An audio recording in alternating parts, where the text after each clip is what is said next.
Hello दोस्तों, हम लोग PYQ सीरीज़ कर रहे हैं जो कि आगे आने वाले किसी भी PCS एग्ज़ाम एवं जनरल कंपटीशन के लिए भी काफ़ी उपयोगी रहेंगे। ठीक है दोस्तों, करते हैं। मृदा से संबंधित क्वेश्चन करते हैं। किस मिट्टी में केशिका कैपिलरी सबसे अधिक प्रभावशाली होती है? केशिका या कैपिलरी सबसे अधिक प्रभावशाली किस प्रकार की मिट्टी में होती है? तो चिकनी मिट्टी में होती है। ध्यान रखेंगे, किस मिट्टी में केशिका या कैपिलरी सबसे अधिक प्रभावशाली होती है? तो चिकनी मिट्टी में होती है। काफ़ी बार पूछे जाते हैं, तो ध्यान रखेंगे दोस्तों। देखते हैं नेक्स्ट। मृदा संरक्षण वह प्रक्रम है जिसमें मृदा को नुकसान से संरक्षित किया जाता है। मृदा संरक्षण वह प्रक्रम है जिसमें मृदा को नुकसान से संरक्षित किया जाता है। डी आंसर हो जाएगा। नेक्स्ट देखते हैं। टेरा रोसा का प्रारूपिक विकास उस भूभाग में होता है जिसमें चूना पत्थर होता है। ठीक है, टेरा रोसा का प्रारूपिक विकास उस भूभाग में होता है जिसमें चूना पत्थर होता है। ए आंसर हो जाएगा। नेक्स्ट देखते हैं। मृदा विक्षालन बड़ी समस्या है, तो उष्णकटिबंधीय वर्षा वन प्रदेशों में मृदा विक्षालन बड़ी समस्या है। कहाँ पे? तो उष्णकटिबंधीय वर्षा वन प्रदेशों में। ए आंसर हो जाएगा। वर्ष भर मूसलाधार वर्षा से विश्व के उष्णकटिबंधीय वर्षा वन प्रदेश मृदा विक्षालन की समस्या से जूझ रहे हैं। तो ए आंसर सही है। नेक्स्ट देखते हैं। हेलोफाइट्स अच्छी वृद्धि करते हैं कहाँ पे? हेलोफाइट्स अच्छी वृद्धि करते हैं कहाँ? तो क्षारीय मिट्टी में हेलोफाइट्स अच्छी वृद्धि करते हैं। डी आंसर हो जाएगा, क्षारीय मिट्टी में। नेक्स्ट देखते हैं। निम्नलिखित में से कौन से मृदा में नाइट्रोजन को निम्नलिखित में से कौन से सा या से मृदा में नाइट्रोजन को बढ़ाता है? तो कौन मृदा में नाइट्रोजन को बढ़ाता है? तो जंतुओं द्वारा यूरिया का उत्सर्जन, जंतुओं द्वारा यूरिया का उत्सर्जन भी होता है, और वनस्पति की मृत्यु से भी नाइट्रोजन मृदा में नाइट्रोजन उत्सर्जित होता है। मनुष्य द्वारा कोयले को जलाना इससे नहीं होता है। तो 1 और 3 आंसर हो जाएगा। जंतुओं द्वारा यूरिया का उत्सर्जन और वनस्पति की मृत्यु से भी होता है। तो सी आंसर हो जाएगा। 1 और 3 सही हो जाएगा। जंतुओं के यूरिया उत्सर्जन, साथ ही जीवों एवं वनस्पतियों की मृत्यु के बाद अपघटकों द्वारा इनका अपघटन किया जाता है। इस प्रकार पेड़ पौधे इनसे पोषण प्राप्त करते हैं। इस तरह नाइट्रोजन चक्र की प्रक्रिया चलती रहती है तथा मृदा में नाइट्रोजन की मात्रा की पूर्ति होती रहती है। ठीक है। भू संरक्षण की परिरेखा बंधन विधि का प्रयोग कहाँ के लिए होता है? तो भू संरक्षण की परिरेखा बंधन विधि का प्रयोग कहाँ के लिए होता है? तो प्रबल पवन क्रिया के अधीन मरु उपांत, नदी प्रवाहों के सन्निकट का बाढ़ग्रस्त होने वाला निम्न समतल मैदान, और तीसरा क्या है?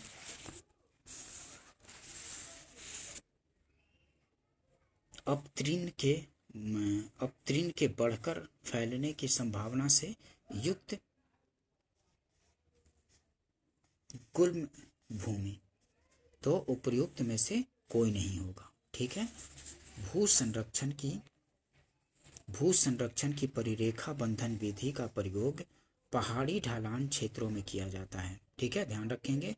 भू संरक्षण की परिरेखा बंधन विधि कॉन्टोर बैंडिंग का प्रयोग पहाड़ी ढलान क्षेत्रों में किया जाता है। वर्षा के दौरान यह पानी के बहाव को धीमा करके मृदा अपरदन को रोकता है। इसके तहत पहाड़ी ढलानों पर मेड़बंदी करके खेती की जाती है, जिससे बारिश का पानी तेजी से नीचे जाता है और मृदा का कटाव कम होता है। ठीक है, जिससे बारिश का पानी तेजी से नीचे जाता है और मृदा का कटाव कम होता है। ध्यान रखेंगे, पहाड़ी ढलानों पर इस तरह का काम किया जाता है। नेक्स्ट देखते हैं। मिट्टी और जलवायु प्रदेश, किस प्रकार के जलवायु प्रदेश में किस प्रकार की मिट्टी? पॉडजोल मिट्टी कहाँ? तो पॉडजोल मिट्टी शीत समशीतोष्ण क्षेत्र में, ठीक है, नहीं, ए का दूसरा पॉडजोल मिट्टी, तो पॉडजोल शीत समशीतोष्ण क्षेत्र में, ठीक है, ए का दूसरा। चरनोजम मिट्टी, तो चरनोजम मिट्टी समशीतोष्ण शीत स्टेपी में, चरनोजम समशीतोष्ण शीत स्टेपी में पाया जाता है, ठीक है।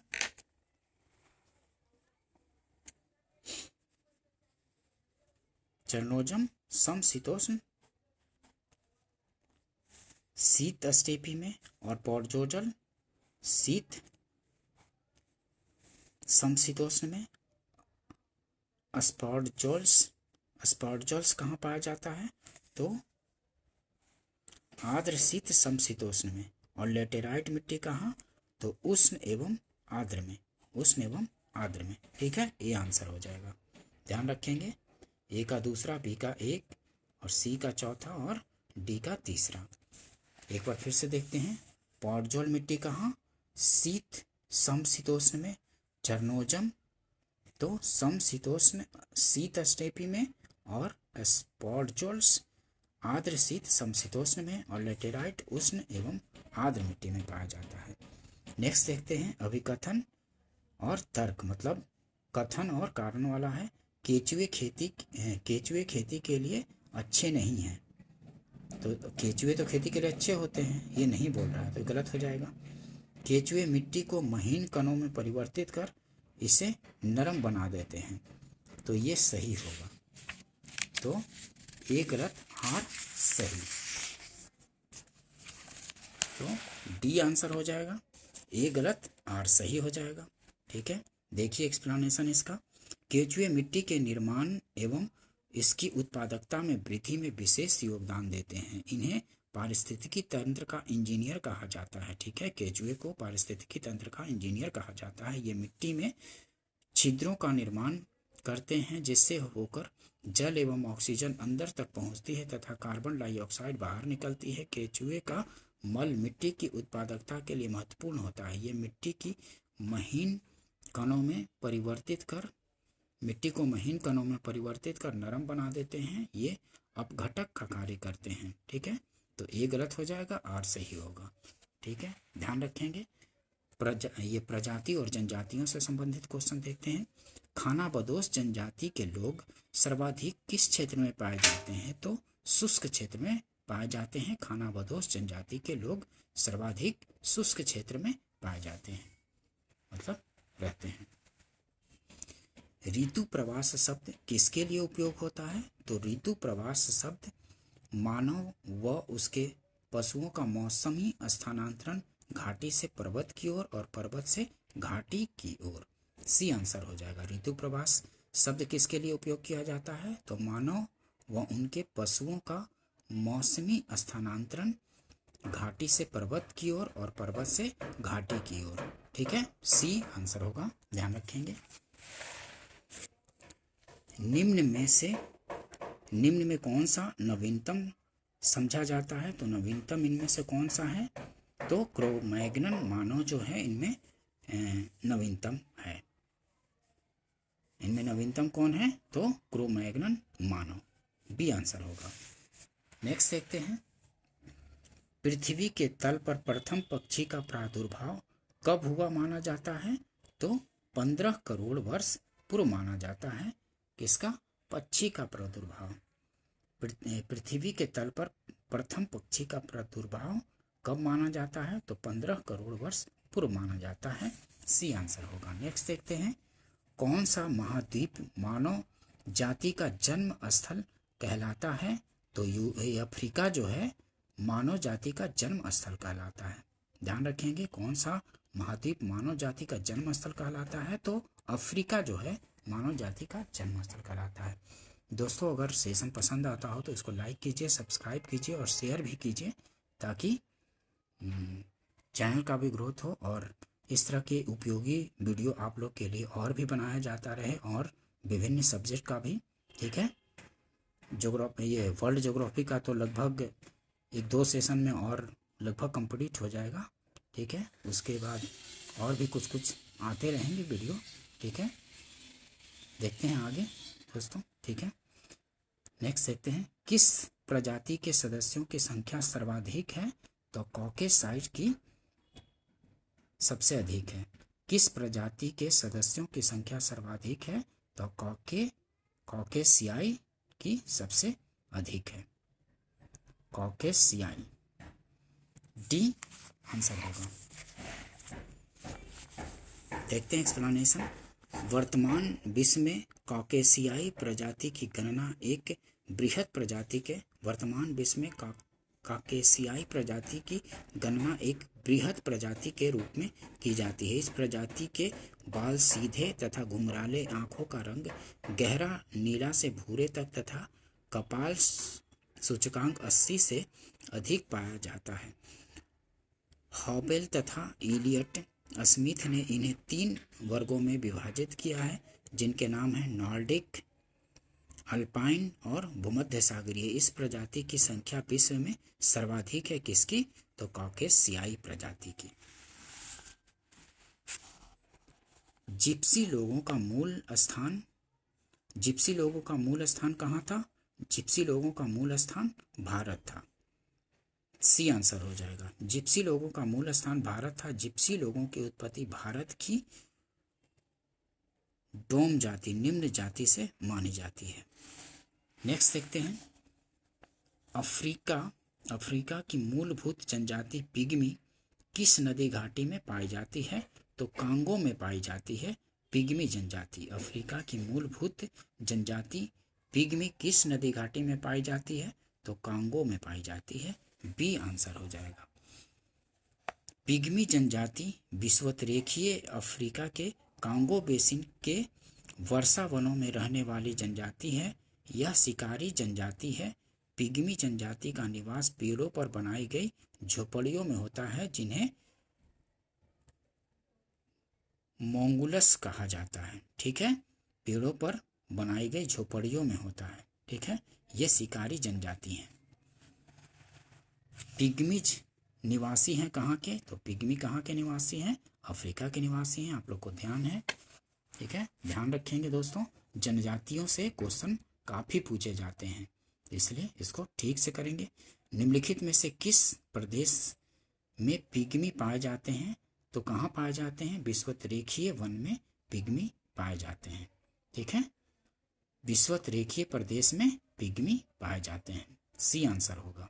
ठीक है दोस्तों, और सेशन को फिर रिवाइज भी किया कीजिए। प्लेलिस्ट बना हुआ है, हिस्ट्री का भी काफ़ी वीडियो आ चुका है और ज्योग्राफी का भी काफ़ी वीडियो आ चुका है, तो प्लेलिस्ट में जा कर के इसको रिवाइज भी किया कीजिए।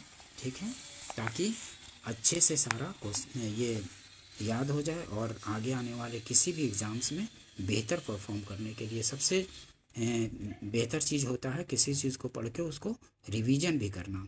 अगर रिवीजन करते हैं ठीक से तो चीज़ें दिमाग में छपती चली जाएंगी और फिर जब भी आप एग्ज़ाम देंगे तो आप बेहतर प्रदर्शन कर पाएंगे और रिजल्ट में भी आपका नाम होगा। ठीक है, देखते हैं,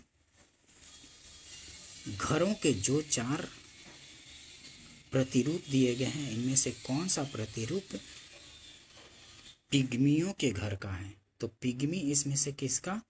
तो पिग्मी ए वाला है, क्योंकि ये पेड़ों पर घर बना करके रहते हैं। ठीक है, पेड़ों पर पिग्मियों का घर इस पे है। ये आंसर हो जाएगा। चूंकि पिग्मी जनजाति के लोग वृक्षों पर अपने घरों का निर्माण करते हैं, अतः उपयुक्त प्रतिरूपों में से ए में दिया गया प्रतिरूप सही है, जिसमें वृक्ष पर सीढ़ी लगी हुई दिखाई गई है।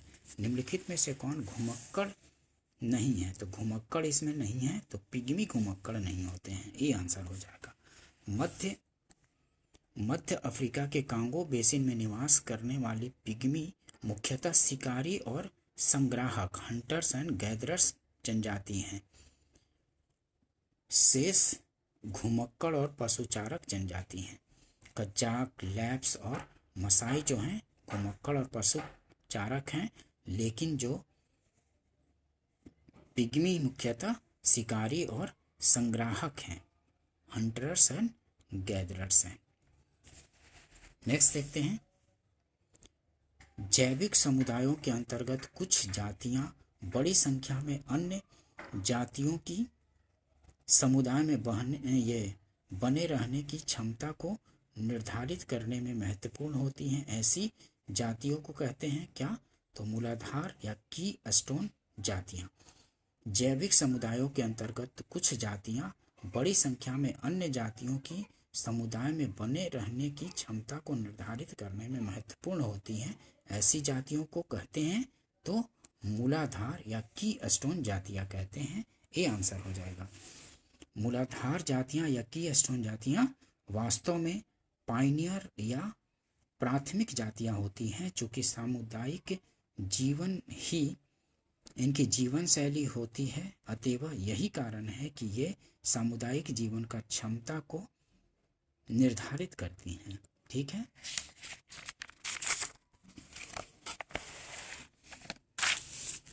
नेक्स्ट देखते हैं, निम्नलिखित में से कौन सुमेलित है? तो एस्किमो कहाँ मिलता है? कनाडा में, यही सुमेलित है। ठीक है, ये आंसर हो जाएगा।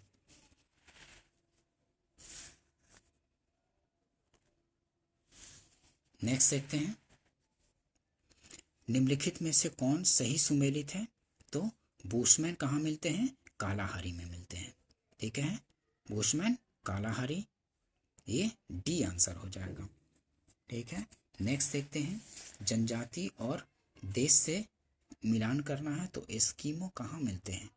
तो एस्किमो मिलते हैं कनाडा में, एस्किमो कनाडा में। और मसाई कहाँ? तो मसाई मिलता है केन्या में। बद्दू कहाँ मिलता है? बद्दू मिलता है सऊदी अरब में। और बुशमैन, तो बुशमैन बोत्सवाना में। ठीक है, बुशमैन कालाहारी मरुस्थल बोत्सवाना तथा नामीबिया और दक्षिण अफ्रीका के कुछ भागों में मिलता है बुशमैन। ठीक है, एक का, तीसरा, दूसरा का, ये बी का, चौथा सी का दूसरा और डी का पहला। ठीक है, ध्यान रखेंगे तो हो जाएगा सी आंसर हो जाएगा। एस्किमो जनजाति कनाडा एवं ग्रीनलैंड के टुंड्रा प्रदेश में मिलते हैं। एस्किमो जनजाति कहाँ? कनाडा एवं ग्रीनलैंड के टुंड्रा प्रदेश में। मसाई जनजाति केन्या में। ठीक है, मसाई जनजाति केन्या में। बद्दू जनजाति कहाँ मिलता है? सऊदी अरब। ठीक है, बद्दू जनजाति सऊदी अरब। तथा बुशमैन कहाँ मिलता है? तो कालाहारी मरुस्थल में, बोत्सवाना तथा नामीबिया और दक्षिण अफ्रीका के कुछ भाग में पाई जाती है। ध्यान रखेंगे, काफ़ी इंपॉर्टेंट क्वेश्चन है दोस्तों, क्योंकि जनजाति से काफ़ी क्वेश्चन पूछे जाते हैं, किसी भी जनरल में भी और पीसीएस में भी पूछे जाते हैं, तो इसको अच्छे से करेंगे। नेक्स्ट देखते हैं, कयाक ये ध्रुवीय क्षेत्रों के साधन और क्रियाकलाप। तो कयाक ध्रुवीय क्षेत्रों के साधन, कयाक कहाँ पे? तो कयाक शिकार होती सक्रिय नाव, कयाक शिकार हेतु सक्रिय नाव। एक का तीसरा इन्यूट क्या है? तो इन्यूट है बर्फ का मकान है। इन्यूट क्या है? बर्फ का मकान है। और स्लेज का है ये यूनियॉक क्या है? तो परिवहन हेतु नाव है। सी का पहला यूनियॉक परिवहन हेतु नाव। और स्लेज क्या है? स्लेज क्या है? तो कुत्तों द्वारा खींची जाने वाली गाड़ी है। कयाक क्या है? तो शिकार हेतु सक्रिय नाव है। इन्यूट क्या है? बर्फ का मकान है। और यूनियॉक क्या है? यूनियॉक तो परिवहन हेतु नाव है। स्लेज क्या है? कुत्तों द्वारा खींची जाने वाली गाड़ी। ये आंसर हो जाएगा। ध्यान रखेंगे, एक दो बार करेंगे तो ध्यान में आ जाएगा। कयाक ध्रुवीय क्षेत्रों के साधन और क्रियाकलाप। कयाक किसको बोलते हैं? तो शिकार हेतु सक्रिय नाव है। इन्यूट क्या है? इन्यूट बर्फ का मकान है। यूनियॉक क्या है? परिवहन हेतु नाव है। और स्लेज कुत्तों द्वारा खींची जाने वाली गाड़ी। इन्यूट एस्किमो प्रजाति का ही स्थानीय नाम है। इनके द्वारा बनाए गए बर्फ के मकान इग्लू कहलाते हैं। ठीक है।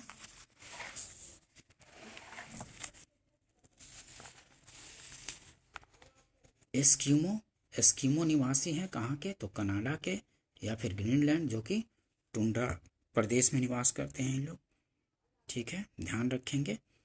एस्किमो जनजाति कहाँ निवास करते हैं? तो टुंड्रा प्रदेशों में, कनाडा और फिर ग्रीनलैंड वाले एरिया में। वह बड़ा द्वीप जहाँ एस्किमो रहते हैं कौन है? तो ग्रीनलैंड है। वह बड़ा द्वीप जहाँ एस्किमो रहते हैं तो ग्रीनलैंड में रहते हैं। ध्यान रखेंगे। बुशमैन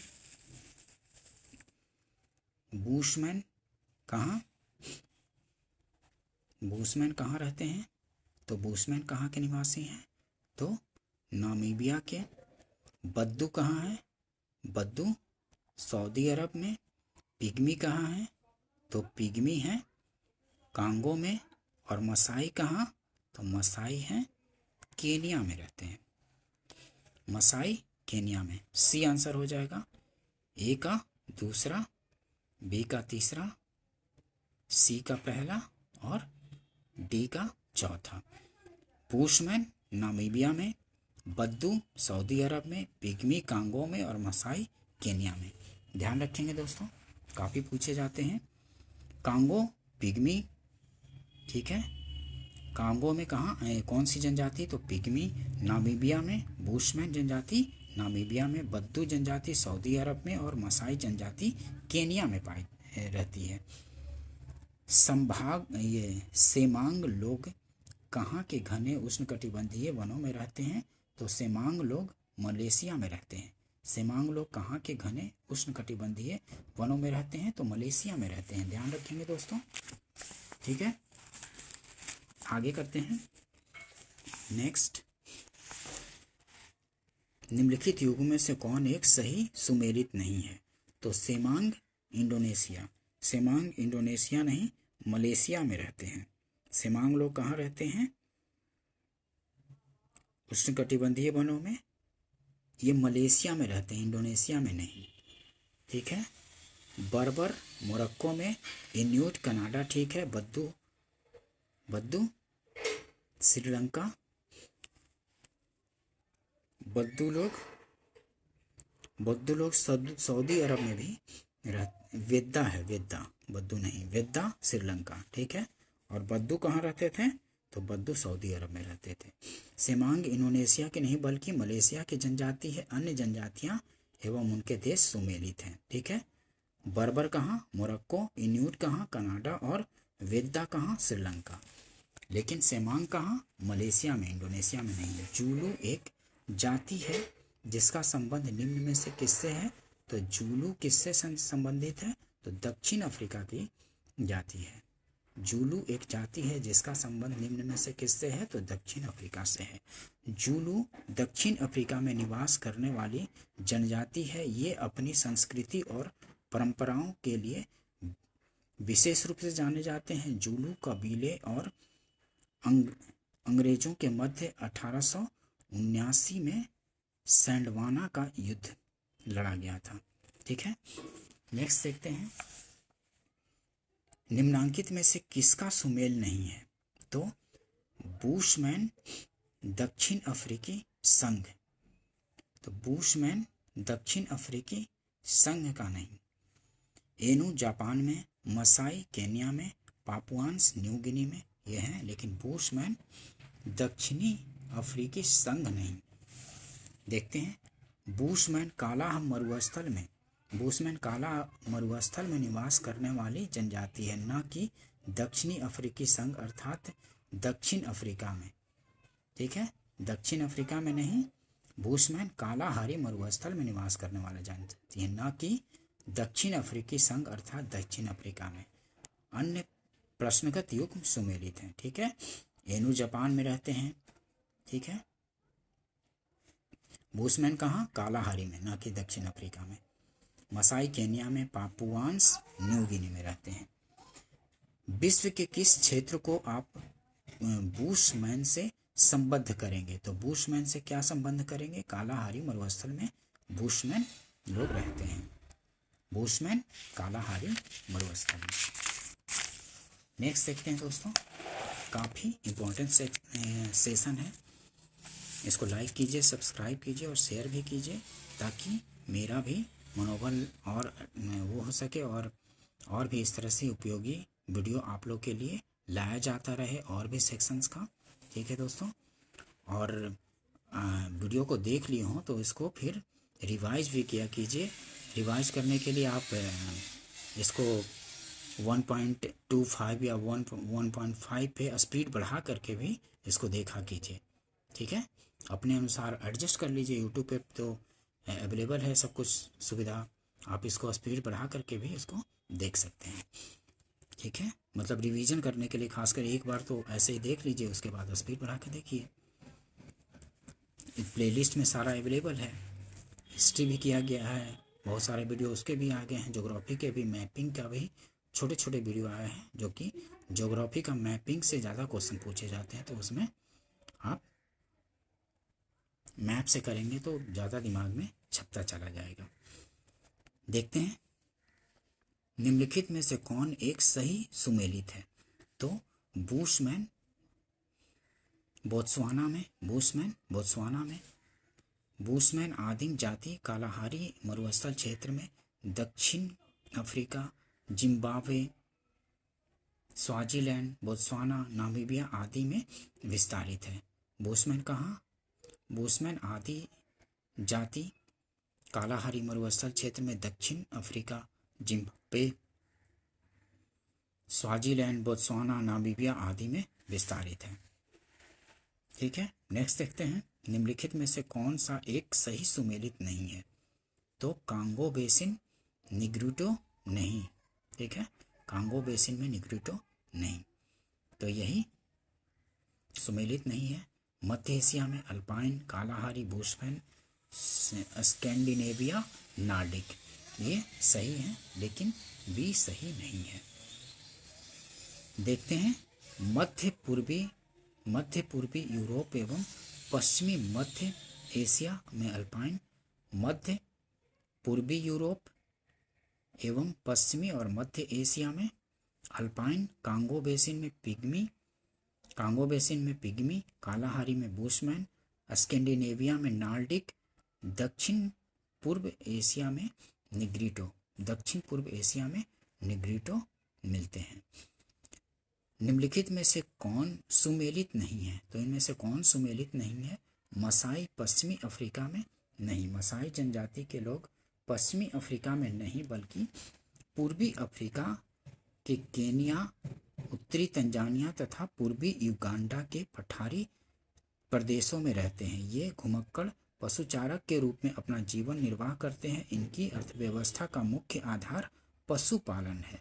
ठीक है, मसाई जनजाति के लोग पश्चिमी अफ्रीका में नहीं, ठीक है, बल्कि पूर्वी अफ्रीका के केन्या, उत्तरी तंजानिया तथा पूर्वी युगांडा के पठारी प्रदेशों में रहते हैं। ठीक है, ये घुमक्कड़ पशुचारक के रूप में अपना जीवन निर्वाह करते हैं। इनकी अर्थव्यवस्था का मुख्य आधार पशुपालन है। ध्यान रखेंगे, काफ़ी इम्पोर्टेंट क्वेश्चन है, बार बार रिपीट भी होते रहते हैं। निम्नलिखित युगों में से कौन सुमेलित नहीं है? तो मसाई जाम्बिया में नहीं। मसाई जनजाति केन्या और उत्तरी तंजानिया में पाई जाती है, न कि जाम्बिया में। ठीक है, मसाई जनजाति जाम्बिया में नहीं, केन्या और उत्तरी तंजानिया में। माओरी न्यूजीलैंड में पाई जाती है। मायाज ग्वाटेमाला में पाई जाती है। बुशमैन कालाहारी में पाई जाती है, लेकिन मसाई जाम्बिया में नहीं पाई जाती है। कहाँ पाई जाती है मसाई? तो केन्या और उत्तरी तंजानिया में मिलते हैं। निम्नलिखित में से कौन सा भूतपूर्व सोवियत संघ का भाग था जिसमें कुर्दिश लोग रहते थे?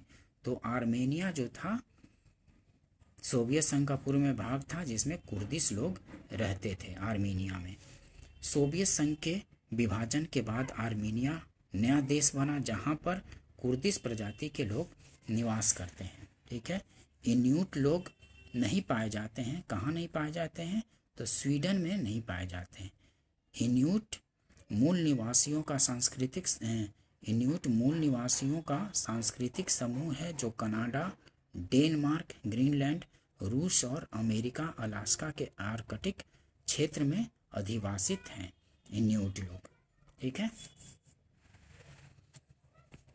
नेक्स्ट देखते हैं, निम्नलिखित युगों में से कौन एक सही सुमेलित नहीं है? तो बंतु सहारा में नहीं, फुलानी पश्चिमी अफ्रीका में, मसाई पूर्वी अफ्रीका, ठीक है, केन्या और तंजानिया उत्तरी तंजानिया में, और नूबा कहाँ? सूडान में मिलते हैं, लेकिन बंतु सहारा में नहीं। बंतु कहाँ? पूर्व, मध्य एवं दक्षिण अफ्रीका क्षेत्र में मिलते हैं। बंतु पूर्वी, मध्य एवं दक्षिणी अफ्रीका में मिलते हैं बंतु। फुलानी कहाँ? पश्चिमी अफ्रीका में मिलते हैं। मसाई पूर्वी अफ्रीका में, नूबा सूडान में। ठीक है, नेक्स्ट देखते हैं दोस्तों, काफ़ी इंपॉर्टेंट क्वेश्चन है। निम्नलिखित में से कौन सा प्रदेश लैप्स जनजाति के लिए प्रसिद्ध है? लैप्स जनजाति के लिए स्कैंडिनेविया प्रसिद्ध है। लैप्स जनजाति के लिए प्रसिद्ध है स्कैंडिनेविया, ध्यान रखेंगे। निम्नलिखित, नेक्स्ट देखते हैं, निम्नलिखित प्रजातीय वर्गों में से किससे उत्तरी अमेरिका के मूल निवासी संबंधित है? तो उत्तरी अमेरिका के मूल निवासी संबंधित है मंगोलाइड से। निम्नलिखित प्रजातीय वर्गों में से किससे उत्तरी अमेरिका के मूल निवासी संबंधित है? तो मंगोलाइड से संबंधित है। उत्तरी अमेरिका के मूल निवासी मंगोलाइड प्रजाति वर्ग से संबंधित है। ठीक है, उत्तरी अमेरिका के मूल निवासी जो है मंगोलाइड प्रजातीय वर्ग से संबंधित है, ध्यान रखेंगे। भाषाएं से संबंधित एस्पेरांटो है। एस्पेरांटो क्या है? तो विश्व भाषा के रूप में कार्य करने के लिए बनाई गई एक कृत्रिम भाषा है। एस्पेरांटो विश्व भाषा के रूप में कार्य करने के लिए बनाई गई एक कृत्रिम भाषा है, ध्यान रखेंगे। विश्व में सर्वाधिक व्यक्तियों द्वारा बोली जाने वाली भाषा कौन सा है? तो मंडारिन जो है विश्व में सर्वाधिक व्यक्तियों द्वारा बोली जाने वाली भाषा है मंडारिन है। सी आंसर हो जाएगा, ध्यान रखेंगे। मूल निवास के आधार पर विश्व में सर्वाधिक व्यक्तियों द्वारा बोली जाने वाली भाषा मंडारिन है, जो चीनियों द्वारा बोली जाती है, मतलब चीन के लोगों द्वारा पहली भाषा के साथ ही दूसरी भाषा के रूप में बोलने वाले व्यक्तियों की संख्या की दृष्टि से भी मंडारिन प्रथम स्थान पर है, परंतु इस दृष्टि से अंग्रेजी का दूसरा, स्पेनिश का तीसरा एवं हिंदी का चौथा स्थान है। ठीक है, नेक्स्ट देखते हैं, सर्वाधिक बोली जाने वाली भाषा कौन सा है? चीनी भाषा, जो मंडारिन भाषा है। ये आंसर हो जाएगा। निम्नलिखित देशों में से किस एक की राजभाषा स्पेनिश नहीं है? तो कांगो गणराज्य की राजभाषा स्पेनिश नहीं है, ध्यान रखेंगे। स्पेनिश कहाँ कहाँ बोली जाती है? तो चिली, कोलंबिया, क्यूबा की राजभाषा है, जबकि कांगो गणराज्य में नहीं बोली जाती है। ठीक है, निम्नलिखित देशों में से किसमें तमिल भाषा एक प्रमुख है? तमिल भाषा कहाँ प्रमुख है? तो सिंगापुर में तमिल भाषा प्रमुख है। ठीक है दोस्तों, ध्यान रखेंगे। निम्नलिखित देशों में से किसमें तमिल भाषा एक प्रमुख है? तो सिंगापुर में, ध्यान रखेंगे।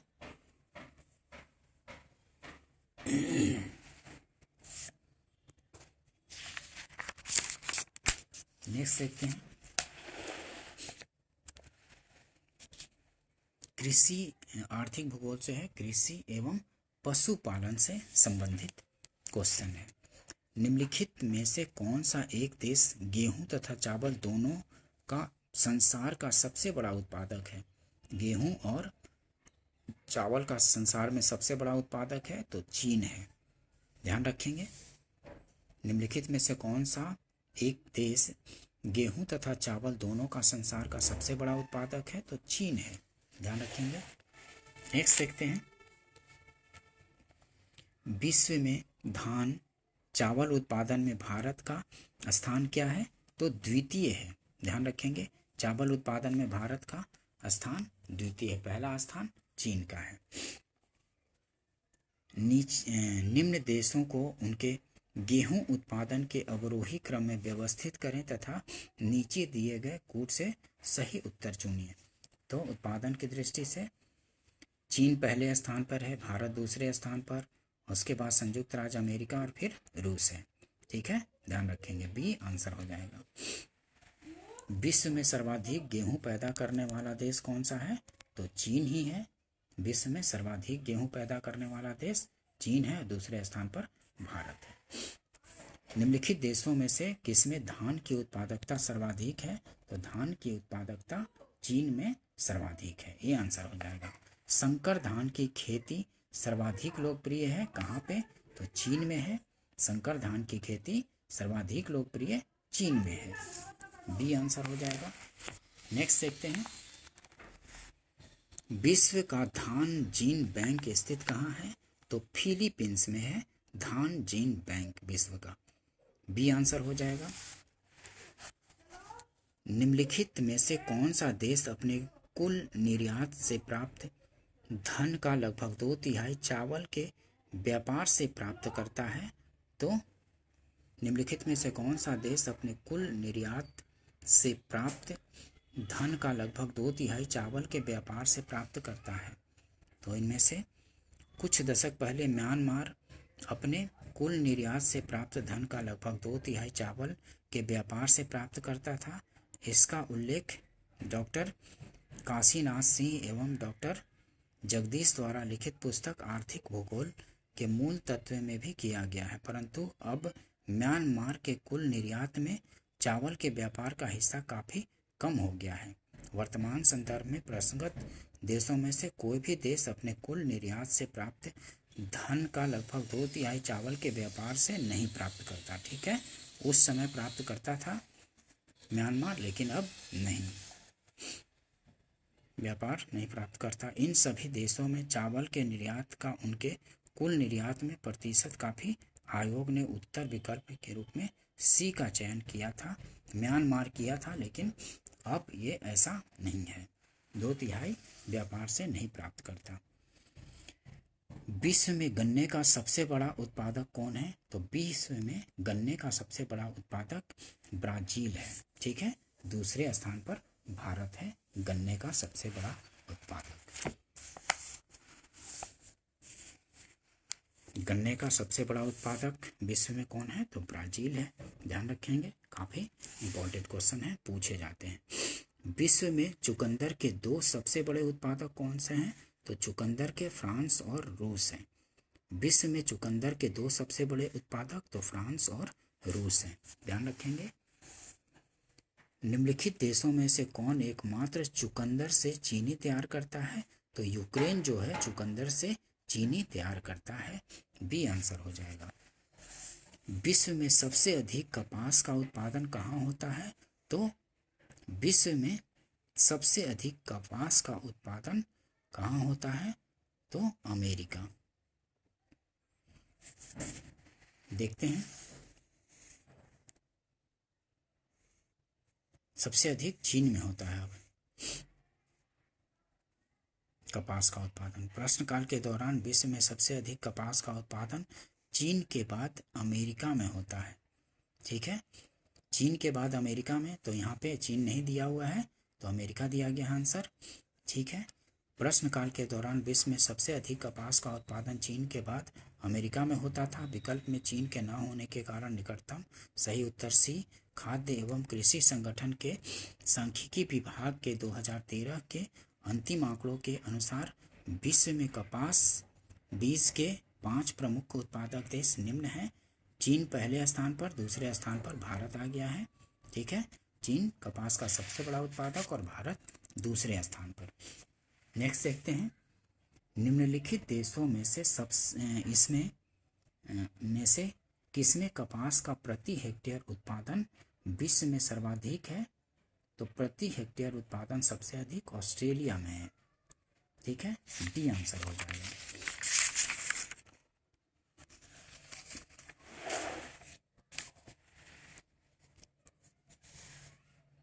विश्व में कपास के प्रति हेक्टेयर उत्पादन उत्पादकता में प्रथम स्थान ऑस्ट्रेलिया का है। ऑस्ट्रेलिया में कपास का प्रति हेक्टेयर उत्पादन 2038 किलोग्राम है। इसके पश्चात तुर्की 1620 किलोग्राम प्रति हेक्टेयर, ब्राज़ील 1524 किलोग्राम हेक्टेयर, चीन का 1484 किलोग्राम प्रति हेक्टेयर तथा मैक्सिको का 1476 किलोग्राम। तो उत्पादकता के अनुसार किसका है स्थान पहला? तो ऑस्ट्रेलिया का है, ध्यान रखेंगे। और उसके बाद तुर्की का है। निम्नलिखित देशों में से प्रति एकड़ कपास उत्पादन उच्चतम है, तो चीन का है। निम्नलिखित देशों में से प्रति एकड़ कपास उत्पादन उच्चतम है, तो चीन में। विकल्प में ऑस्ट्रेलिया, तुर्की एवं ब्राज़ील न रहने के कारण विकल्प बी सही है। ठीक है, ऐसे उत्पादकता में ऑस्ट्रेलिया उसके बाद तुर्की है। इसमें ऑस्ट्रेलिया तुर्की की नहीं है, तो चीन यहाँ आंसर हो जाएगा। उत्पादकता में सबसे ज़्यादा कौन? ऑस्ट्रेलिया और तुर्की है। निम्न में से कौन सा देश अरंडी तेल बीज का सबसे बड़ा उत्पादक और उत्पादक या निर्यातक है? तो भारत है। निम्न में से कौन सा देश अरंडी तेल बीज का सबसे बड़ा उत्पादक या निर्यातक है? तो भारत है। FAO के 2013 के अंतिम आंकड़ों के अनुसार विश्व में अरंडी तेल बीज का सबसे बड़ा उत्पादक निर्यातक देश भारत है। ठीक है, जो कि 1644,000 टन अरंडी तेल बीज का उत्पादन करता है। भारत के बाद इस संदर्भ में विश्व का दूसरा स्थान मोजाम्बिक 60,000 टन का है। तीसरे स्थान पर चीन 50,000 टन है। ठीक है, ध्यान रखेंगे। विश्व में केले का सबसे बड़ा उत्पादक कौन है? तो भारत है। ठीक है, विश्व में केले का सबसे बड़ा उत्पादक तो भारत है। डी आंसर हो जाएगा। नेक्स्ट देखते हैं, विश्व में नारियल का सबसे बड़ा उत्पादक देश? तो नारियल का इंडोनेशिया है। विश्व में नारियल का सबसे बड़ा उत्पादक देश इंडोनेशिया है। ठीक है, इंडोनेशिया में 18,300 टन उत्पादन। ठीक है, उसके बाद फिलीपींस। कौन सा देश तंबाकू उत्पादन विश्व में प्रथम है? तो तंबाकू में चीन है। ठीक है, तंबाकू उत्पादन में चीन है प्रथम स्थान पर। नेक्स्ट देखते हैं, निम्नलिखित में से कौन से कथन सही है? चीन विश्व में तंबाकू का बृहत्तम उत्पादक है, सही है। भारत विश्व में ज्वार का बृहत्तम उत्पादक है, तो ये सही है। ब्राज़ील विश्व में सोयाबीन का बृहत्तम उत्पादक, ये गलत है। इटली विश्व में कच्चे रेशम का बृहत्तम उत्पादक है, इटली नहीं है। तो 1 और 2 सही हो जाएगा। ठीक है, 1 और 2 सही। चीन विश्व में तंबाकू का बृहत्तम उत्पादक, भारत विश्व में ज्वार का बृहत्तम उत्पादक। ठीक है, नेक्स्ट देखते हैं, निम्नलिखित देशों में से कौन अपने चीनी उत्पादन का सर्वाधिक प्रतिशत निर्यात करता है? तो मॉरिशस जो है अपने चीनी उत्पादन का सर्वाधिक निर्यात करता है, मॉरिशस। दिए गए विकल्पों में मॉरिशस अपने चीनी उत्पादन का सर्वाधिक हिस्सा निर्यात करता है। यहाँ की अर्थव्यवस्था में चीनी के निर्यात से प्राप्त मुद्रा एवं पर्यटन क्षेत्र से अर्जित आय का प्रमुख योगदान है। भारत एवं मैक्सिको अपने उत्पादन का मात्र 5% चीनी निर्यात करते हैं। ठीक है, विश्व में प्राकृतिक रबड़ का सबसे बड़ा उत्पादक कौन है? तो प्राकृतिक रबड़ का थाईलैंड सबसे बड़ा उत्पादक है। विश्व में प्राकृतिक रबड़ का सबसे बड़ा उत्पादक कौन है? तो थाईलैंड है। विश्व में प्राकृतिक रबड़ का सबसे बड़ा उत्पादक थाईलैंड है, ध्यान रखेंगे। उसके बाद इंडोनेशिया है। विश्व में प्राकृतिक रबड़ के 2 बड़े उत्पादक कौन हैं? तो थाईलैंड और इंडोनेशिया है। डी आंसर हो जाएगा, थाईलैंड एवं इंडोनेशिया। ध्यान रखेंगे दोस्तों, काफ़ी इम्पोर्टेंट क्वेश्चन है, इनसे बार बार क्वेश्चन रिपीट भी होते रहते हैं। विश्व का लगभग 1/3 प्राकृतिक रबड़ का उत्पादन होता है कहाँ? तो थाईलैंड में होता है। विश्व का लगभग 1/3 प्राकृतिक रबड़ का उत्पादन होता है कहाँ? तो थाईलैंड में होता है। डी आंसर हो जाएगा। सर्वाधिक रबड़ की खेती होती है कहाँ? सर्वाधिक रबड़ की खेती होती है तो भारत में। इन सब में सर्वाधिक रबड़ की खेती दिए गए विकल्पों के अनुसार भारत में होती है। थाईलैंड, इंडोनेशिया, मलेशिया, वियतनाम के बाद रबड़ उत्पादन में भारत का 5वां स्थान है। पूर्व में अमेजन तथा जायरे बेसिन में प्राकृतिक रबड़ की कृषि व्यापक पैमाने पर की जाती थी, परंतु अब इन क्षेत्रों में इसकी कृषि सीमित हो गई है। ठीक है। श्रीलंका में कॉफ़ी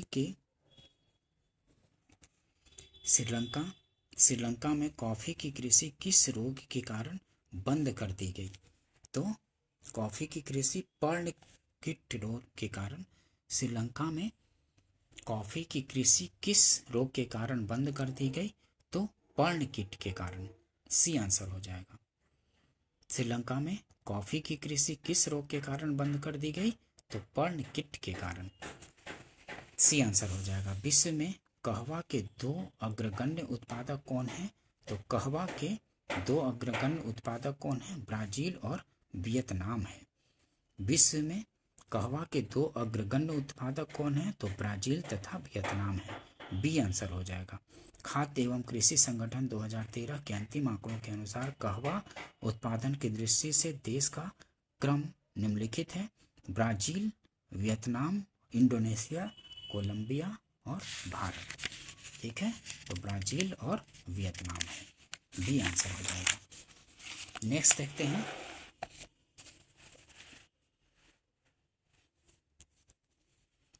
विश्व के कुल कहवा उत्पादन के प्रतिशत की दृष्टि से शीर्षस्थ देश कौन है? तो विश्व के कुल कहवा उत्पादन के प्रतिशत की दृष्टि से शीर्षस्थ देश कौन है? तो ब्राजील है। बी आंसर हो जाएगा। रोबस्टा एक प्रकार का की है जो अफ्रीका में उत्पन्न होती है। क्या है? तो कॉफी की प्रकार है। ठीक है, रोबस्टा एक प्रकार की अफ्रीका में उत्पन्न होती है। क्या है? तो कॉफी की प्रकार है रोबस्टा। पूछा जाता है रोबस्टा क्या है? तो कॉफी का प्रकार है। बार बार रिपीट होता है। रोबस्टा कॉफी की एक प्रजाति है। अफ्रीका में इसकी खेती बड़े पैमाने पर की जाती है। इथियोपिया, युगांडा जैसे देशों में इसकी खेती की जाती है। भारत में भी रोबस्टा कॉफी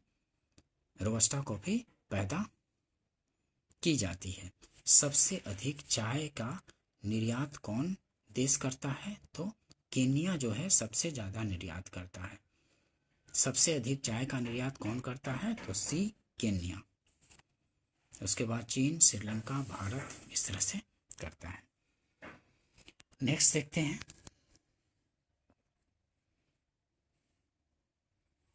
कहवा उत्पादक क्षेत्र और फसल है। तो सी आंसर है। तो कहवा कहाँ?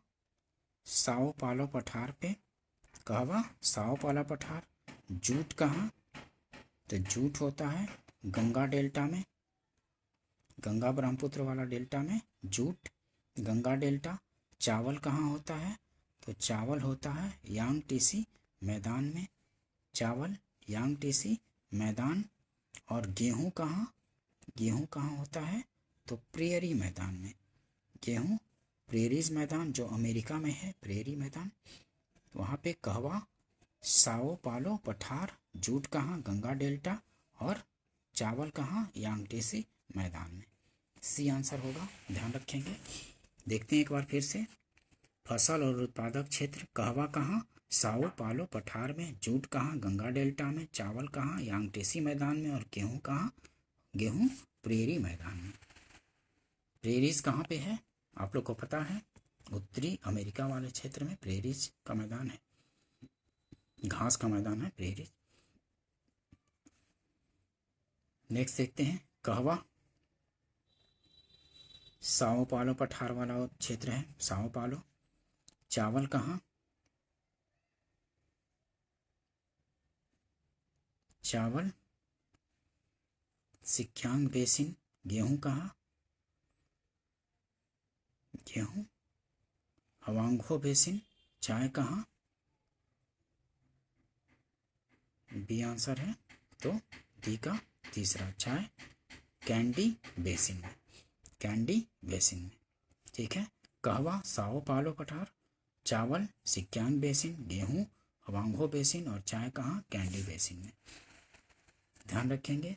चीन की यांग टीसिक्यांग एवं सिक्यांग नदियों की घाटियों में चावल का उत्पादन एवं हवांगों एवं सहायक नदियों की बेसिनों में शीतकालीन गेहूं का उत्पादन होता है, जबकि ब्राजील का साओ पालो क्षेत्र कहवा उत्पादन के लिए और श्रीलंका का कैंडी बेसिन चाय उत्पादन के लिए प्रसिद्ध है। ध्यान रखेंगे दोस्तों, काफ़ी इंपॉर्टेंट क्वेश्चन है। सूची 1 को 2 से मिलाना है। तो कोको कहाँ? कोको घाना में। कहवा कहाँ? कहवा आइवरी कोस्ट। कहवा आइवरी कोस्ट। चाय कहाँ? चाय बी का सी का दूसरा, चाय केन्या में। और गन्ना कहाँ? गन्ना तो दक्षिण अफ्रीका में। गन्ना दक्षिण अफ्रीका में। ठीक है, कोको घाना, कहवा आइवरी कोस्ट, चाय कहाँ? केन्या में, और गन्ना दक्षिण अफ्रीका में।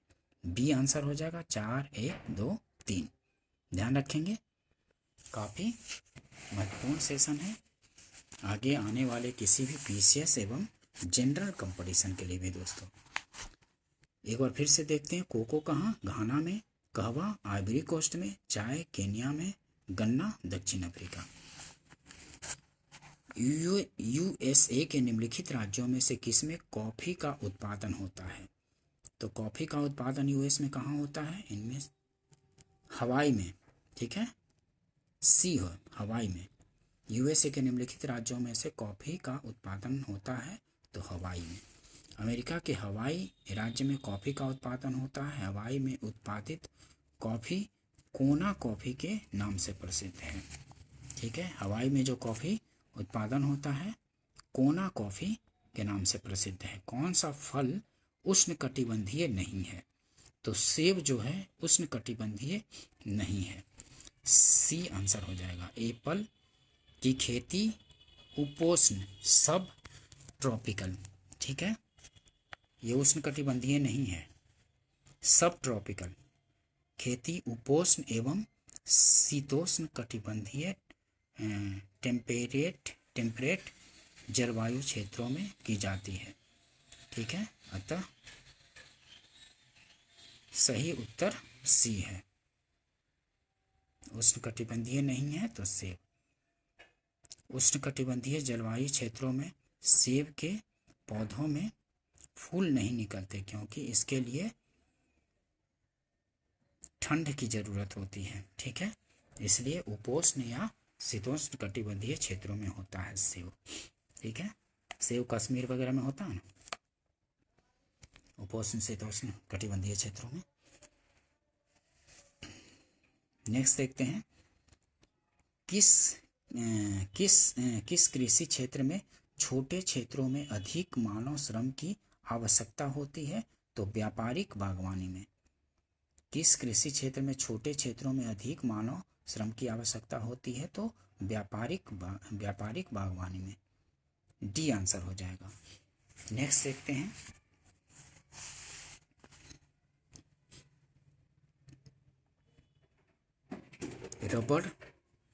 रबड़ फसलें और क्षेत्र। रबड़ कहाँ होता है? तो मलेशिया में रबड़। कहवा कहाँ? तो कहवा होता है कोलंबिया। जैतून कहाँ? जैतून होता है जैतून इटली में। और गन्ना कहाँ? गन्ना मॉरिशस में। गन्ना कहाँ? मॉरिशस में। ठीक है, ध्यान रखेंगे।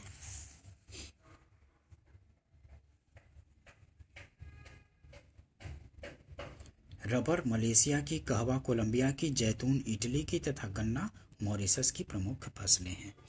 ठीक है, नेक्स्ट देखते हैं दोस्तों, अग्रणी उत्पादक देश और पदार्थ। ठीक है, चीन किसका अग्रणी उत्पादक है? तो चीन लौह अयस्क का। चीन लौह अयस्क का। भारत किसका? तो भारत दूध का। भारत में दूध सबसे ज़्यादा होता है। सऊदी अरब किसका? तो सऊदी अरब जो है पेट्रोल। ठीक है, सऊदी अरब में पेट्रोल सबसे ज़्यादा। और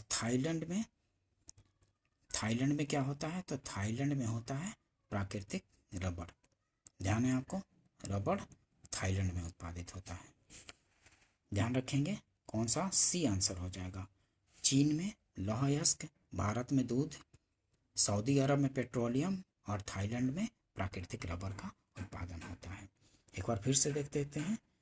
प्राकृतिक रबर का अग्रणी उत्पादक थाईलैंड है, दूध का अग्रणी उत्पादक भारत है, लौह अयस्क का अग्रणी उत्पादक चीन है, पेट्रोलियम का अग्रणी उत्पादक सऊदी अरब है।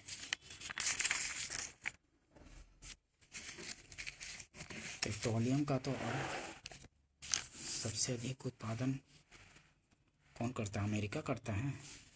डाटा थोड़ा चेंज हुआ है।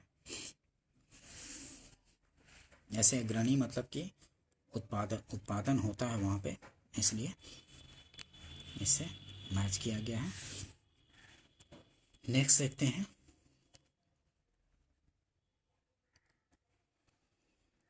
बागान कृषि से संबंधित निम्नलिखित कथनों पर विचार कीजिए तथा नीचे दिए गए कूट से सही उत्तर चुनिए। तो अधिकांश उष्णकटिबंधीय बागान निचले मैदानों में अवस्थित है। नहीं। उष्णकटिबंधीय बागान समुद्र तटीय तट के किनारे झुंडों में पाई जाती है, तो ये सही है। अमेजन बेसिन में रबड़ की कृषि के लिए उत्तम भौतिक दशाएं पाई जाती हैं, परंतु कर्मकारों की कमी है, ये भी सही है। तो बी आंसर हो जाएगा, दूसरा और तीसरा सही। उष्णकटिबंधीय बागान समुद्र तटीय तट के किनारे झुंडों में पाए जाते हैं। और तीसरा है अमेजन बेसिन में रबड़ की कृषि के लिए उत्तम भौतिक दशाएं पाई जाती हैं, परंतु कर्मकारों की कमी है। तो बी आंसर हो जाएगा, दूसरा और तीसरा सही हो जाएगा। नेक्स्ट देखते हैं दोस्तों। निम्नलिखित फसलों पर विचार कीजिए। कॉफी, रबड़, नारियल और मसाले। तो उपरोक्त में से बागान फसलें कौन सी हैं? तो बागान फसलें 1, 2, 3 हो जाएगी। मतलब कॉफी, रबड़ और नारियल जो है बागान फसलें आएंगी। कॉफी, रबड़ और नारियल बागान फसलें होंगी।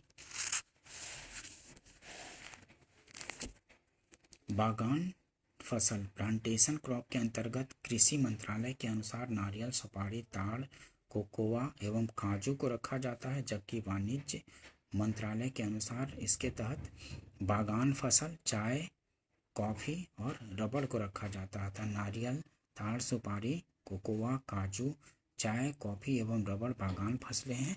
बागानी हॉर्टिकल्चर के तहत फलों की कृषि, सब्जियों की कृषि, फूलों की कृषि की जाती है।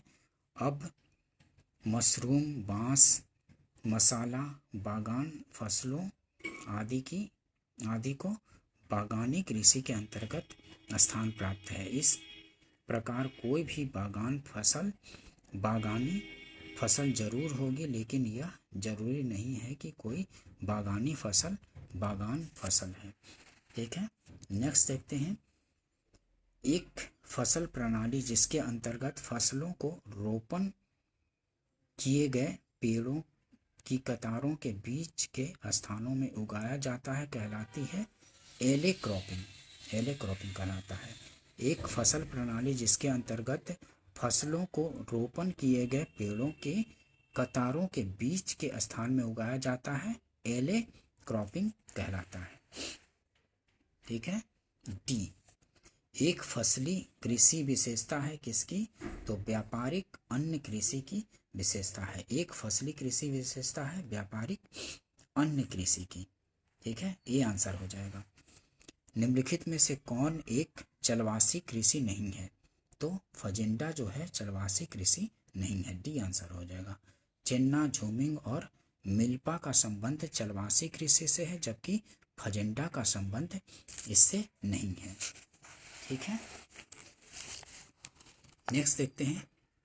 तुंगिया कृषि कहाँ की जाती है? तो तुंगिया कृषि म्यांमार में की जाती है। तुंगिया कृषि म्यांमार में की जाती है। ठीक है। नेक्स्ट देखते हैं।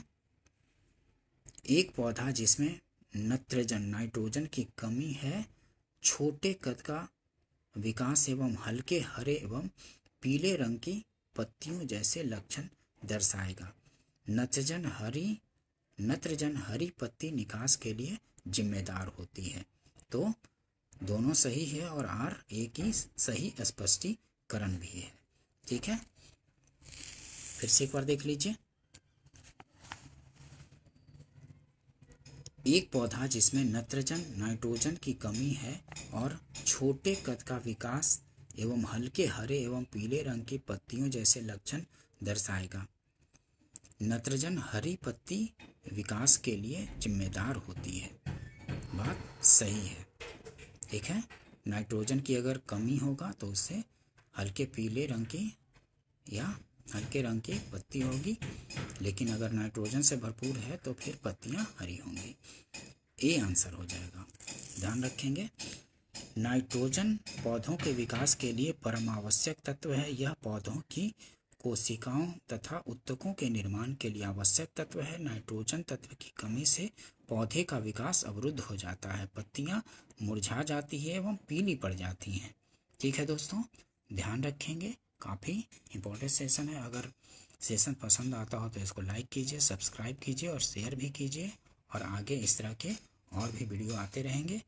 ठीक है दोस्तों, मिलते हैं नेक्स्ट सेशन में। Thank you.